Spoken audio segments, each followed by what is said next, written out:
Hello दोस्तों, स्वागत है आपका आपके यूट्यूब चैनल स्टडी की पाठशाला में। कल टॉपिक एक स्टार्ट किया गया था जैन धर्म। आज जैन धर्म कंप्लीट कर दिया जाएगा।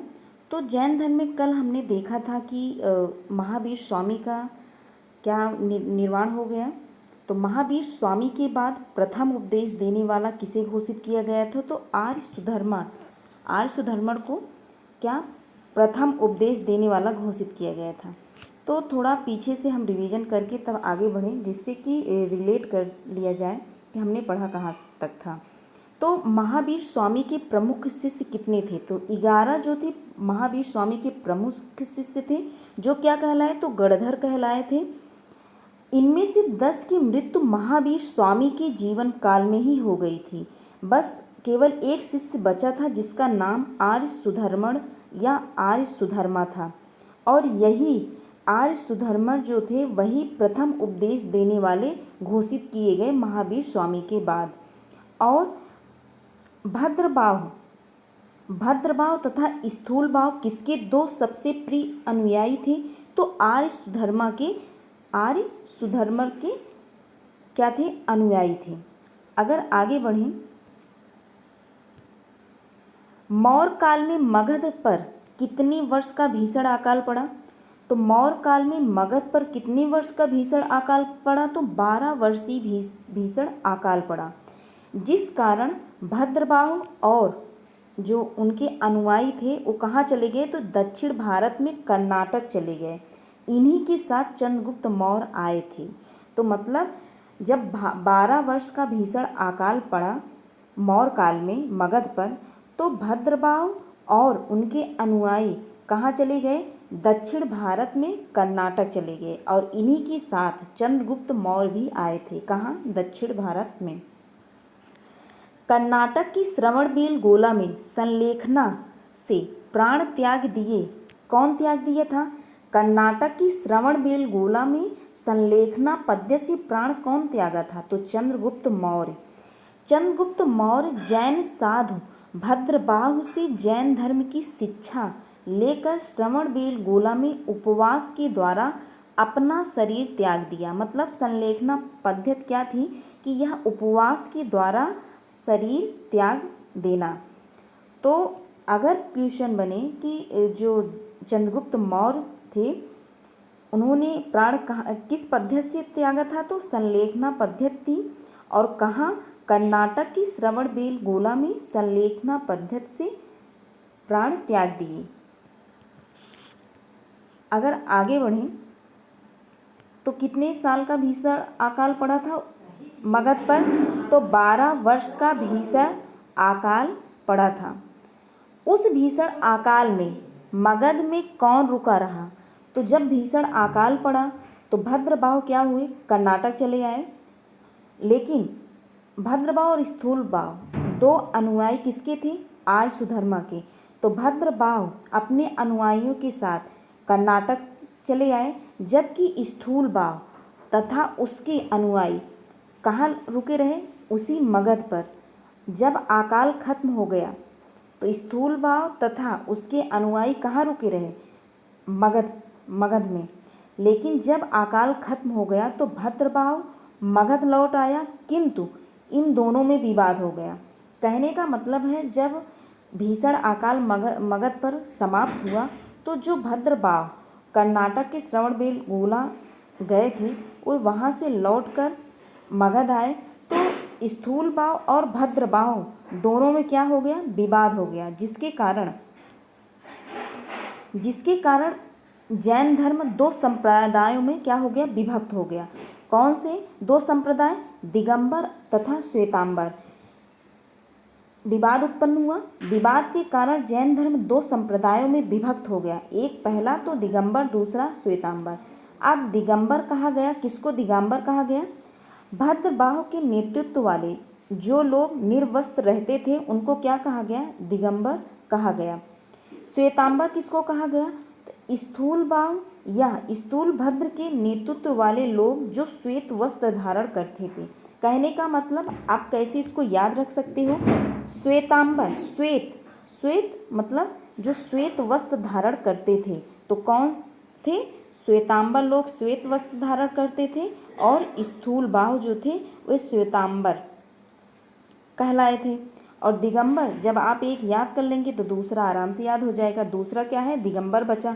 दिगंबर किसको कहा गया, भद्रबाहु के नेतृत्व वाले लोग जो निर्वस्त्र थे, जो श्वेत वस्त्र धारण किए वे श्वेतांबर कहलाए।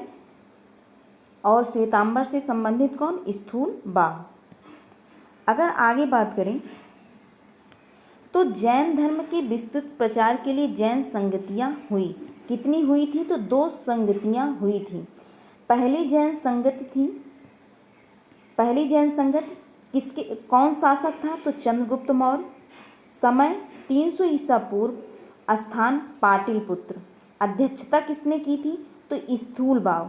इसकी अध्यक्षता, प्रथम जैन संगत की अध्यक्षता स्थूल बाहु ने की थी। भद्रबाहु ने 12 अंग नामक पुस्तक की रचना की। किसमें, पहले जैन संगत में। उस समय शासक कौन था जब ये पहली जैन संगत हुई, तो चंद्रगुप्त मौर्य। और समय 300 ईसा पूर्व। स्थान क्या था, स्थान था पाटलिपुत्र। अब दूसरी जैन संगत कब हुई, तो दूसरी जैन संगत समय क्या था, 6ठी शताब्दी। स्थान गुजरात के पल्लवी में। और अध्यक्षता कौन किया था, तो देवार्य क्षमा श्रवण ने। और इस संगत में 12 उपांग की रचना की गई। उसमें 12 किसकी, प्रथम जैन संगत में 12 अंग नामक पुस्तक की रचना, और इसमें 12 उपांग की रचना की गई थी दूसरे जैन संगत में। आगे बढ़े तो जैन साहित्य को कहते हैं, जो जैन साहित्य था, जैन धर्म का जो जैन साहित्य था उसको आगम कहा जाता है। जैन भिक्षु के निवास को कहा गया वसदे। वसदे क्या था, जैन भिक्षु के निवास को वसदे कहा गया। और जैन साहित्य को क्या कहा गया, आगम कहा गया। जैन तीर्थंकरों की जीवनी किसमें है, तो कल्प सूत्र में जैन तीर्थंकरों की जीवनी है। और इसे किसने लिखा, तो भद्रबाहु द्वारा रचित संस्कृत भाषा में। अगर क्वेश्चन बने तो कल्प सूत्र किस भाषा में है, तो संस्कृत भाषा में। और किसने लिखा इसे, तो भद्रबाहु द्वारा रचित है। और कल्प सूत्र क्या है, तो जैन तीर्थंकरों की जीवनी है। कल्प सूत्र जितने भी जैन तीर्थंकर हुए उनकी क्या है, जीवनी इसमें है। आगे अगर बात करें तो अनुव्रत सिद्धांत किससे संबंधित है, तो जैन धर्म से क्या संबंधित है, अनुव्रत सिद्धांत। समाजवाद, अनेकांतवाद, श्रप्तभृंगी ज्ञान, निग्रोध, तीर्थंकर, कैवल्य सभी का संबंध किससे है, तो जैन धर्म से। समाजवाद, अनेकांतवाद, श्रप्तभृंगी ज्ञान, निग्रोध, तीर्थंकर, कैवल्य सभी का संबंध जैन धर्म से है। आगे अगर बढ़ें, जैन धर्म मानने वाला प्रमुख राजा अजातशत्रु, उदयन, वादराज, चंद्रगुप्त मौर्य, खारवेल, राष्ट्रकूट, अमोघवर्ष, चंदेल शासक। ये सब शासक कौन थे, ये जैन धर्म को मानने वाले राजा थे। जैन मंदिर हाथी सिंह स्थित है कहाँ, गुजरात में। जो जैन मंदिर हाथी सिंह स्थित कहाँ है, गुजरात में। प्रसिद्ध जैन जल मंदिर कहाँ है, बिहार राज्य के पावापुरी में। तो बिहार राज्य के पावापुरी में कौन सा मंदिर है, तो जैन जल मंदिर। गुजरात राज्य में जैन मंदिर हाथी सिंह स्थित है।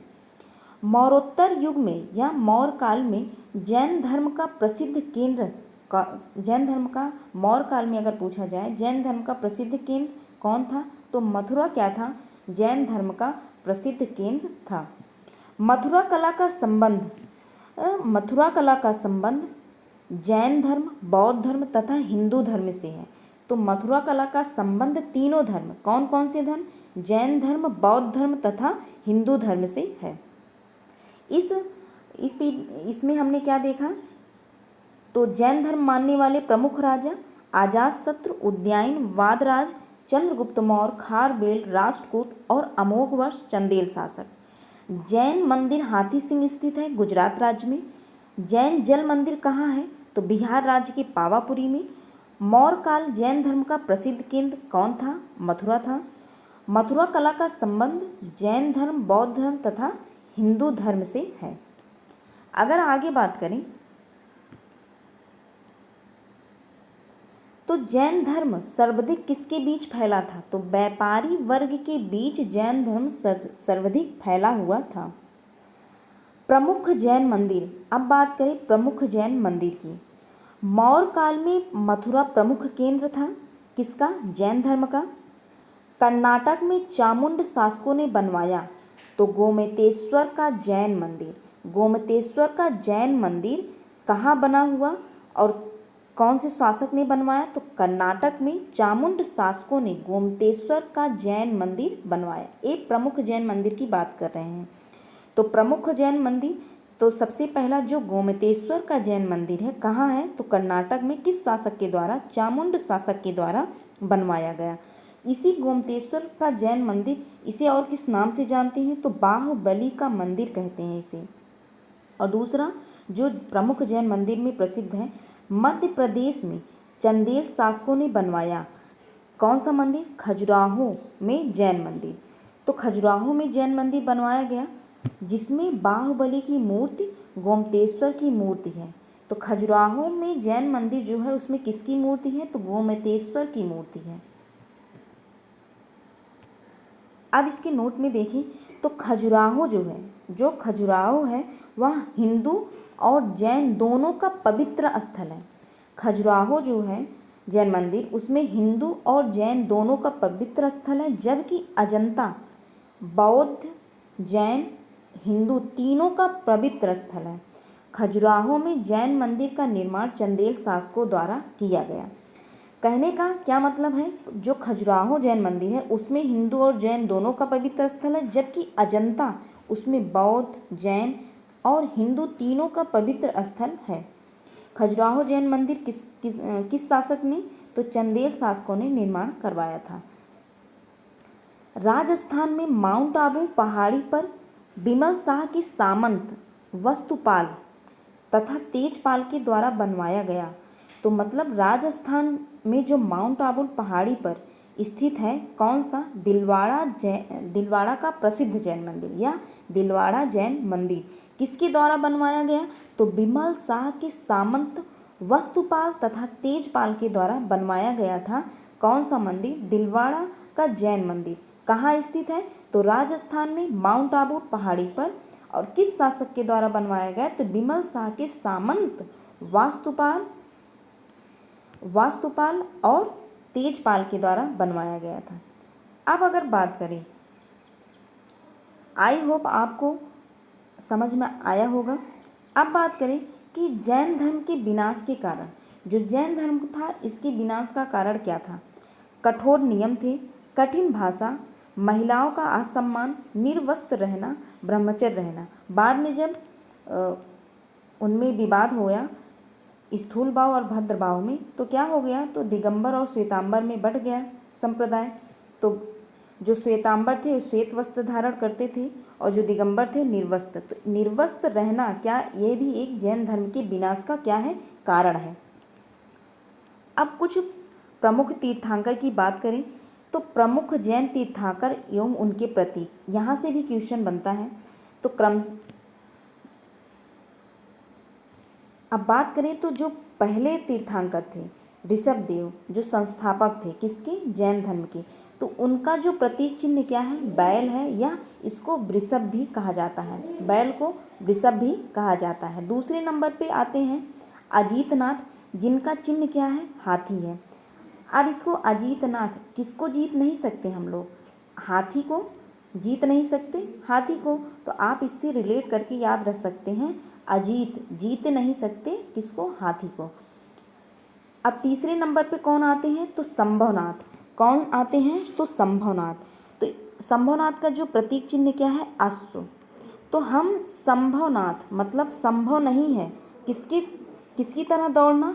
अश्व की, मतलब अश्व में घोड़े की तरह दौड़ना संभव नहीं है। तो आप इससे रिलेट करके याद कर सकते हैं कि संभवनाथ संभव नहीं है किसकी तरह दौड़ना? तो अश्व की तरह दौड़ना। पदम प्रभु 6वें नंबर पे जो आते हैं पदम प्रभु, इनका जो प्रतीक चिन्ह क्या है? कमल है। इनका प्रतीक चिन्ह क्या है? कमल है। सुपार्श्वनाथ जो 7वें नंबर के आते हैं, सुपार्श्वनाथ, इनका जो प्रतीक चिन्ह क्या है, स्वास्तिक है। 19 नंबर पे कौन आते हैं, मल्लिनाथ, इनका जो प्रतीक चिन्ह क्या है, कलश है। अब इसको कैसे रिलेट याद कर रख सकते हैं, मल मतलब माल, माल मीन्स पैसा, पैसा हम लोग कहाँ ज़्यादातर पहले ज़माने में कहाँ रखते थे, तो कलश में रख दिया जाता था। तो ऐसे मल्लिनाथ माल कहाँ रहता है, तो कलश में, आप ऐसे रिलेट करके याद रख सकते हैं। अब 21वें नंबर पे कौन आते हैं, तो नेमिनाथ, नेमिनाथ इनका प्रतीक चिन्ह क्या है, नीलकमल, नीलकमल इनका क्या है, प्रतीक चिन्ह है। तो कैसे रिलेट किया, नाम नेमिनाथ, नेम हम इंग्लिश में कैसे नेम कहते हैं, तो नेम क्या है उनका, नीलकमल है, किसी का नाम तो नीलकमल होता है, तो हम कैसे रख सकते हैं, 21वें नंबर पे जो है तो नेमिनाथ है, इनका नेम क्या है, तो नीलकमल है इनका नेम। अब 22वें नंबर के जो हैं अरिष्ट नेम, अरिष्ट नेम इनका जो प्रतीक चिन्ह क्या है, तो शंख है, इनका प्रतीक चिन्ह क्या है, शंख है। और 23वें नंबर के जो पारसनाथ हैं, इनका क्या है, सर्प है। और 24वें नंबर महावीर स्वामी जो अंतिम तीर्थंकर है और जैन धर्म के वास्तविक तीर्थंकर, इनका जो प्रतीक चिन्ह क्या है, सिंह है। तो सिंह, महावीर स्वामी सिंह है तभी तो वास्तविक संस्थापक बने, इसलिए महावीर स्वामी का जो प्रतीक चिन्ह है क्या है, सिंह है, इसीलिए क्या हुए, जैन धर्म के वास्तविक तीर्थंकर हैं। ऐसे रिलेट करके आप याद कर सकते हैं। तो पहले नंबर पे आपने देखा ऋषभदेव, जिनका जो प्रतीक चिन्ह क्या है, बैल है, बैल को हम ऋषभ भी कहते हैं, तो आप इसको भी ऋषभ,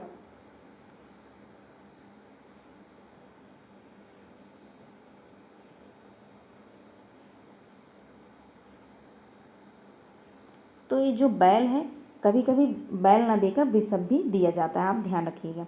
अगर आगे बढ़ें, अब ये सब क्या है कि जो मतलब वन लाइनर के फॉर्म में क्वेश्चन आंसर, इसमें क्वेश्चन आंसर आपको प्रोवाइड किया जाए। जैसे कि क्वेश्चन था, जैन ग्रंथ में महावीर की कठोर तपस्या एवं काया कलेश का रोचक विवरण मिलता है, तो किसमें मिलता है, आचरांग सूत्र में। तो जैन ग्रंथ में महावीर की कठोर तपस्या एवं काया कलेश का रोचक विवरण मिलता है आचरांग सूत्र में। आजीविका नामक नई संप्रदाय की स्थापना की किसने की, तो मोखिल पुत्र गोसाला, मोखिल पुत्र गोसाला। पारसनाथ या पार्श्वनाथ ने जिस धर्म का प्रतिपादन किया वह था, क्या था, जिन कल्प था, वह क्या था, तो जिन कल्प था। बात करें कि नियुक्ति नामक, सॉरी यहाँ नमक लिख दिए गए थोड़ा, तो यहाँ नामक जैन ग्रंथ के लेखक थे तो भद्रबाहु थे, कौन थे, तो भद्रबाहु थे। ऋग्वेद की श्लोकों में किन तीर्थंकरों के नामों का स्पष्ट उल्लेख हुआ था, मतलब ऋग्वेद के जो श्लोक हैं उनमें किन तीर्थंकरों के नामों का स्पष्ट उल्लेख हुआ है, तो ऋषभदेव एवं अरिष्टनेम। आगे बात करें तो दक्षिण में जैन धर्म के प्रसार का श्रेय किसे दिया जाता है, तो जब 12 वर्ष का भीषण अकाल पड़ा था तो भद्रबाहु कहाँ चले गए थे, कर्नाटक के बेलगोवा, तो वहाँ चंद्रगुप्त मौर्य के साथ, मतलब वहाँ चंद्रगुप्त मौर्य भी इनके साथ गए थे, उनके साथ गए। तो ये लोग क्या किए थे, वहाँ दक्षिण भारत में एक जैन धर्म का प्रचार प्रसार किए थे। तो यही क्वेश्चन है कि दक्षिण में जैन धर्म के प्रसार का श्रेय किसे दिया जाता है, तो कौन गया था, भद्रबाहु एवं चंद्रगुप्त मौर्य गए थे, तो इसीलिए इनको श्रेय दिया जाता है दक्षिण भारत के में जैन धर्म के प्रसार के लिए। आगे अगर बात करें कि जैन परंपरा के अनुसार ऐसे कौन से आचार हुए जो श्वेतांबर एवं दिगंबर दोनों अनुयायियों के श्रद्धेय थे, कौन थे, उमा स्वामी। दक्षिण भारत में जैन धर्म का प्रसार किन राजाओं के काल में सर्वाधिक हुआ, तो राष्ट्रकूटों के समय में। तो दक्षिण भारत में जैन धर्म का प्रचार किन राजाओं के काल में हुआ, तो सर्वप्रथम सर्वाधिक कहाँ, किसके शासनकाल में, तो राष्ट्रकूट के समय में। भारत की धार्मिक प्रथाओं के संदर्भ में स्थानक वासी संप्रदाय का संबंध किससे है, तो जैन मत से स्थानक वासी संप्रदाय का संबंध है। ये सब आप बातें ध्यान रखिएगा, क्योंकि ये जो आपको लास्ट में हम बता रहे हैं ये सब क्वेश्चन आए हुए हैं किसी न किसी एग्जाम में। प्रभास गिरी जिनका तीर्थ स्थल है वह है जैन, तो प्रभासगिरी अगर पूछा जाए जिनका तीर्थ स्थल है वह है जैन, तो जैन का प्रभासगिरी क्या है, तीर्थ स्थल है। स्यादवाद सिद्धांत है किसका, जैन धर्म का सिद्धांत है स्यादवाद। अगर आगे बात करें, जैन दर्शन के अनुसार सृष्टि की रचना एवं पालन पोषण मतलब जैन दर्शन के अनुसार सृष्टि की रचना एवं पालन पोषण सार्वभौमिक विधान से हुआ है। पालन पोषण कैसे हुआ है, तो सार्वभौमिक विधान से हुआ है। यापनी किसका एक संप्रदाय था, तो जैन धर्म का एक यापनी क्या था, संप्रदाय था। ध्यान रखिएगा आप लोग। प्रारंभिक जैन साहित्य किस भाषा में लिखे गए, तो प्रारंभिक जो साहित्य अर्धमागधी भाषा में लिखे गए।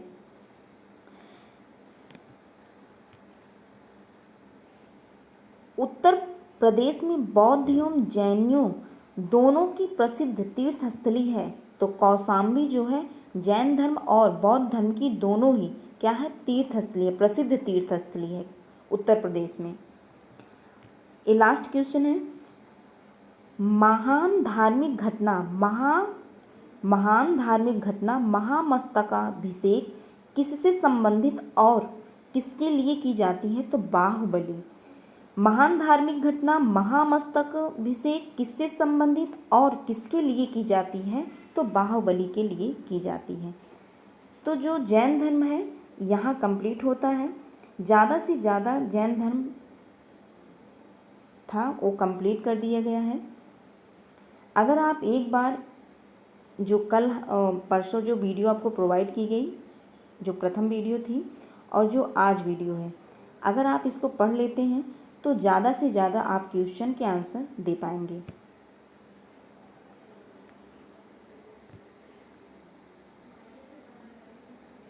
एक बार हल्का सा रिवीजन कर लें फटाफट कि हमने आज की जो वीडियो में क्या पढ़ा।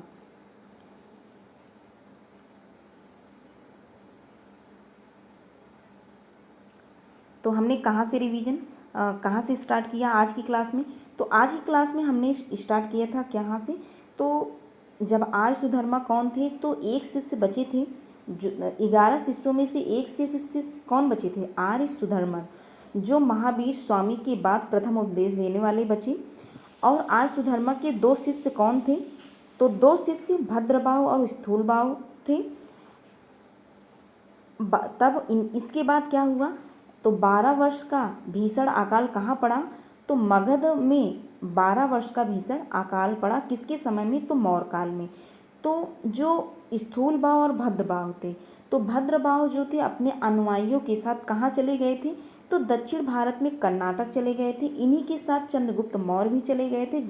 तो कर्नाटक के श्रवणबेलगोला में संलेखना पद्धति से किसकी मृत्यु हो गई, तो चंद्रगुप्त मौर्य की मृत्यु हो गई थी। और ये जो चंद्रगुप्त मौर्य थे, ये जैन साधु भद्रबाहु से जैन धर्म की शिक्षा लिए थे। तो जब भीषण अकाल खत्म हो गया, तो ये जो स्थूलबाहु थे क्या थे, स्थूलबाहु वहाँ रुके हुए थे। भीषण अकाल में भी स्थूलबाहु मगध में रुके हुए थे, लेकिन जो भद्रबाहु थे वो मगध से चले गए थे। लेकिन जब भीषण अकाल खत्म हुआ तो भद्रबाहु वापस लौट आए, जिस कारण स्थूलबाहु और भद्रबाहु में क्या हो गया था, विवाद हो गया। तो विवाद होने के कारण जो जैन धर्म था 2 संप्रदायों में विभक्त हो गया, दिगंबर और श्वेतांबर। तो दिगंबर कौन कहलाया, तो दिगंबर वो कहलाए जो निर्वस्त्र थे और भद्रबाहु के नेतृत्व वाले जो थे, और श्वेतांबर जो श्वेत वस्त्र धारण करते थे और स्थूलबाहु के नेतृत्व वाले थे। इसके बाद 2 जैन संगतियाँ हुई, प्रथम जैन संगत और द्वितीय जैन संगत। उसके बाद हमने देखा कि जैन साहित्य को क्या कहा जाता है, आगम कहा जाता है, और जैन भिक्षु के निवास को क्या कहा जाता है, वसदे कहा जाता है। इतना देखा। और थोड़ा जो ज़्यादा इम्पोर्टेंट लग रहा है वही रिवीजन कर रहे हैं।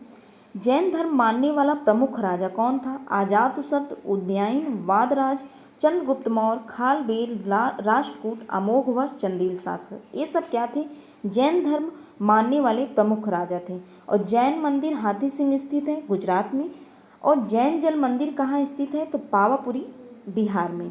मौर्योत्तर युग में जैन धर्म का प्रसिद्ध केंद्र मथुरा था, और मथुरा कला का संबंध किससे है? तो जैन धर्म, बौद्ध धर्म और हिंदू धर्म से। और देखा जाए जो प्रमुख जैन मंदिर, तो कर्नाटक में चामुंड शासकों ने बनवाया कौन सा मंदिर था? तो गोमतेश्वर का जैन मंदिर, जिसे कहा जाता है, बाहुबली का मंदिर भी कहा जाता है।